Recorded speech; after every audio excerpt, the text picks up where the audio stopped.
Hi, today I'm going to make a simple, delicious soup using garbanzo beans, chorizo, spinach, sherry vinegar, bouillon, onions, and garlic.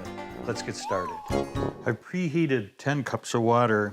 These bouillon cubes are worth 2 cups apiece. They're big cubes. So I'm going to add them to the hot water and then let that dissolve while I do other things.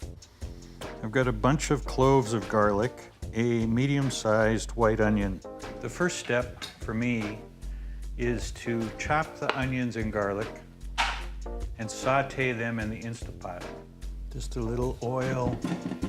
While the pot is heating up, I'll chop the onion. The garlic, I just cut off the ends of each clove.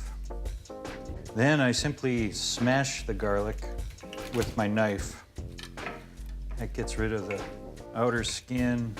Oh, now my pot is hot, so now I'll just throw the garlic in. Let it saute for a bit.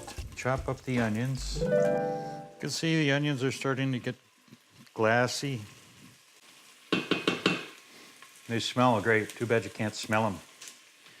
And then over here, the 4 cups of bouillon are dissolved in the 10 cups of water. Okay, I think I'm ready to add my chorizo. A recipe that I found on the internet only has half a pound of this. I'm putting a whole pound in, as well as a whole pound of garbanzo beans.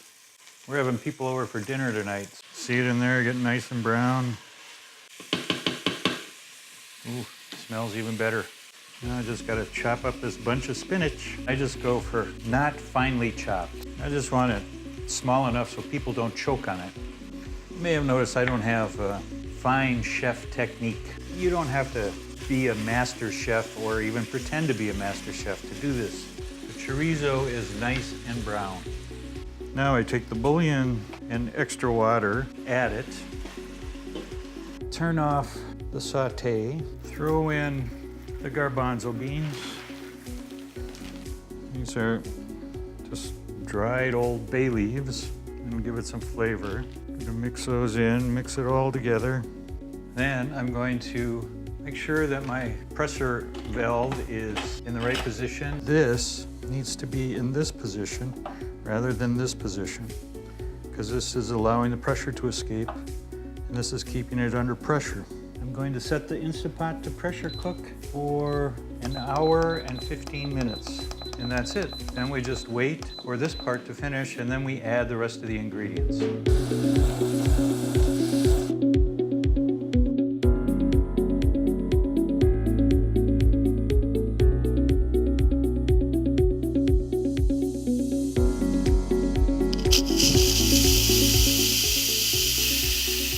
This can make a mess in your kitchen if it starts spitting liquid. So sometimes I take this outside to do it, but it's not spewing a bunch of liquid right now, so I'm just gonna let it do its thing this way. Once the pin drops, the pot is no longer under pressure and you can remove the lid. There's actually a safety mechanism that prevents the lid from coming off if there's still pressure in the pot. Here's our soup, almost done. Now we remove the bay leaves before adding the rest of the ingredients. It's good to remember how many bay leaves you put in. I thought I had another one in there. I'm not seeing it. Oh, there it is. Okay. 4 bay leaves in, 4 bay leaves out. Sherry vinegar adds a nice flavor. The original recipe called for 1 tablespoon. I'm gonna put in 2, roughly. Grind some pepper in there, some salt, and then some red pepper flakes. Now we add our bunch of spinach. And it's just a simple matter of stirring it in and letting it cook until the spinach wilts, as they say. I'm not really sure what that means. Oh, it turns a nice dark green. I like that. I'm gonna give it a little taste test. It's nice and spicy. Garbanzo beans are soft. Spinach is nice and chewy. I think it's gonna be a hit. Now I can put the lid back on and it'll just stay on warm for, an hour or two. And then people will be here and it'll be ready to go. How was the soup? Awesome! It's so Can I have some more? great.